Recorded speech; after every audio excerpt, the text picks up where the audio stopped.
So yes, I found a copy of this big guy. It's the G-System 1/72 Kshatriya, and this is a huge box. Now let's just open up this box and see what's inside. So one thing that's kind of interesting about some of the G-System resin kits is that they come with a pre-built plastic inner frame. Now this thing is fully articulated and can do some pretty cool poses. And again, this is plastic with some metal coated pistons. I'll probably strip those and repaint them. Pretty cool inner frame. I'll just open it up real quick.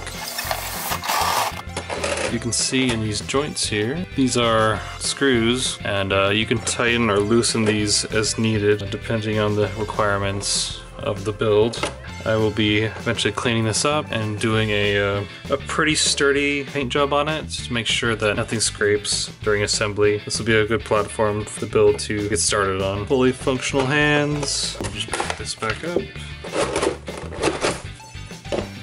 These are a bunch of the parts that are not resin that come with the kit, and I put them in a separate container just to keep them a little bit more organized. This comes with a full kit of pre-wired LEDs.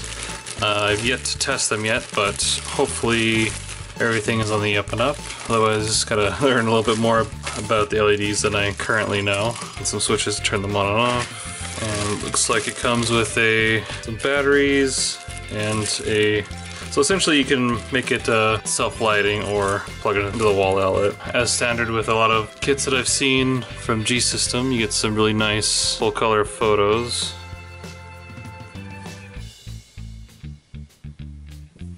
And I've got a few extra goodies in here, so I'm not 100% sure what came with the G-System kit and what is extra.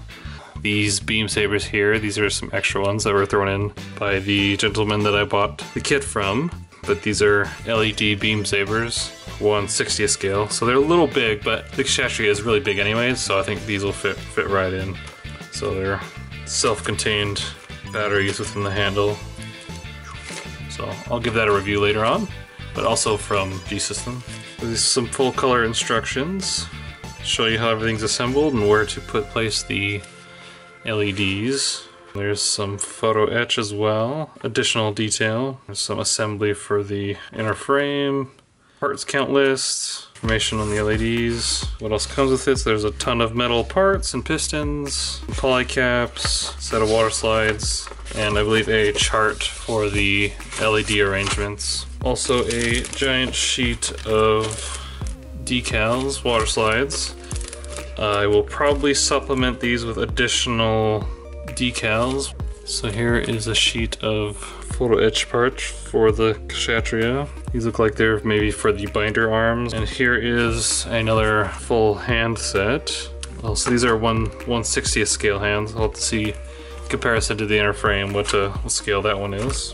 So here are some metal pistons, copper wire. This one's flexible, this one is not really flexible, and some springs, energy cables of various sizes, and some verniers and thrusters, heavy duty screws and bolts that will hopefully help keep this guy together, a ton of screws and metal rivets and details, pistons, and some rubber rings and some tiny screws, as well as some additional photo edge. Wow, so these are for the rear of the front skirts, I think, so those are going to be fairly large. So here's another larger one. This will be for the grill on the back of the legs. And finally, even smaller photo edge.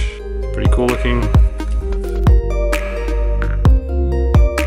I should be able to use some of these elements either as extra detail or details for other kits. So it's primarily some high-Q parts. Got some thrusters and thruster details, some spikes, some tiny energy cables, larger energy cables, a Gatling gun ribbon, even larger verniers, some smaller ones, some different colored medium-sized verniers, even smaller heat pipes.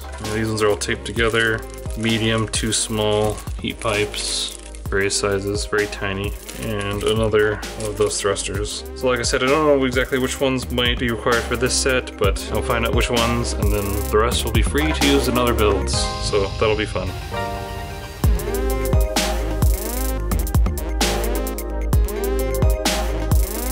So here are the first resin parts. The giant wing binders for the Kshatriya. These things are absolutely massive. It's gonna make a huge kit when it's all done. But there are tons of small little details. I would just have to rescribe some of the lines here just to make them a little more clear. Maybe sand some of and straighten out some of the lines. There's also some interior detail there. So lots of paneling on the inside. There's some nice depth. And as you may have noticed, one of these came cracked, which isn't the end of the world. I'll just have to learn how to attach these back together. Probably using some smaller rods. I don't think just glue or cement will be sufficient. So I'll have to play around with that a little bit, but I think it won't be too bad to figure out. Because I don't think this will be bearing a lot of weight.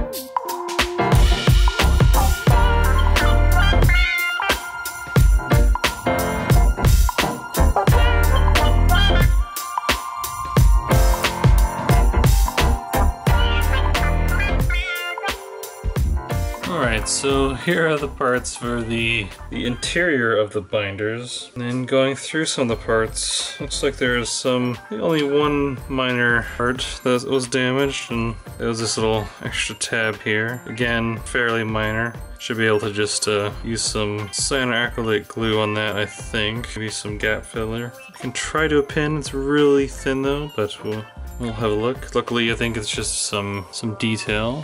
Yeah, the rest of this, like, this is gonna take a while to mask and detail, but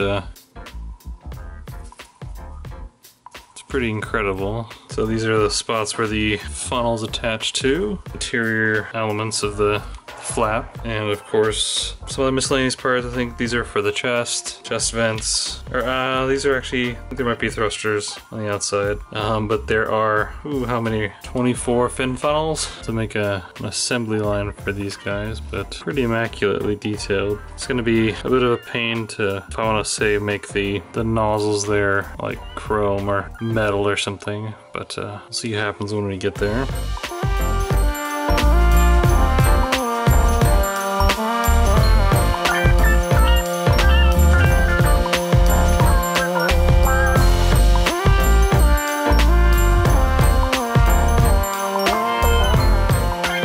This next grouping, I believe, is the arms that support the binders. Again, these have some pretty incredible detail molded in each of these pieces. Could potentially become a masking nightmare, but that's the problem for my future self. Or there's even some hosing here that has some ribbed detail. Yeah, the three-dimensionality of these parts look just really cool. Be interesting to see how this all fits together. Now we'll take a look at the next part.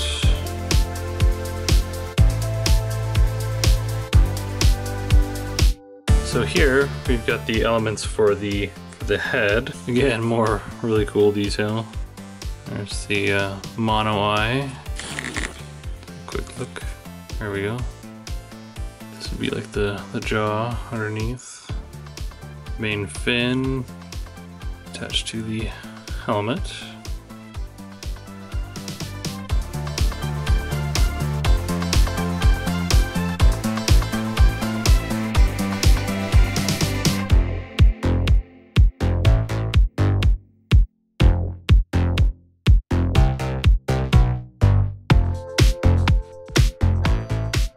Alright, so here are the rest of the arm parts. So these are basically the beam saber arms that extend out from the wing binders. I think these are the little tips for those. These are the really nicely detailed inner arms with some pistons, as well as we've got some clear parts. And lastly,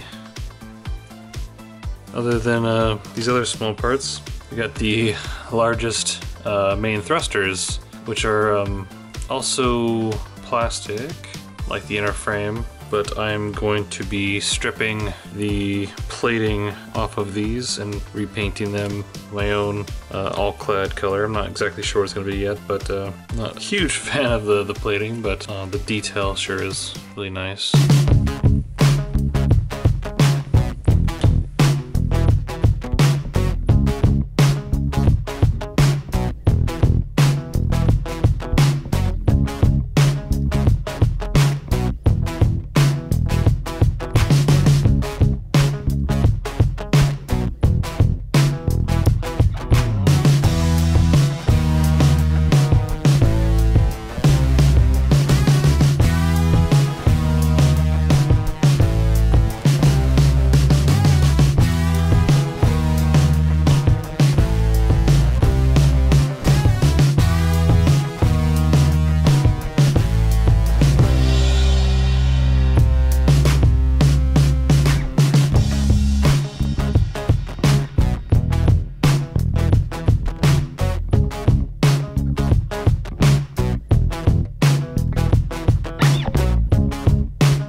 That took quite a while. You even see quite the whole pile, but do the panning shot in a moment. Yeah, this fills up my entire 34 inch by 22 inch cutting mat full of parts. So these are all the main body parts and exterior armor for the torso, skirt armor, chest, arms, legs, feet. Casting on these are pretty amazing. The vent detail on the inside there. These are the sides of the chest. Lots of cool detail. A lot of masking and probably some hand painting for the interior detail. Skirt armor are underneath. Bottom of the feet are pretty cool too. Fairly detailed. The sleeves, pretty darn clean. Yeah, most of this detail holds up pretty well, even fairly close. The parts as a whole, everything is fairly clean and has a decent amount of detail. And anything that's not quite as perfect, I can rescribe or clean up.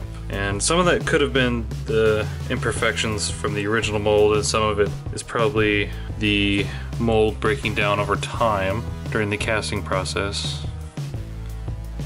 I'm pretty stoked with all this detail. Like, the surface play on these are really cool. Creates a lot of nice shadows. So this is going to be a very daunting project to complete. It's going to be pretty fun, I think. I'm going to have to figure out how to break down the project into easier chunks to be able to pull this off. I'll do the full assembly at some point as best as I can, and then figure out how to best tackle this beast. I'll probably be using pins, magnets, to try and make this as easy as possible. I'm hoping not to use a ton of glue because I don't want to make too many permanent decisions, because I will have to also break this down and move it eventually. It's not going to be easily transportable, but that's another hurdle. I'll probably break these down into smaller bags than I was before. Put all at least right now by color, into the separate parts. And then start labeling things. It'll make my life a lot easier, I think.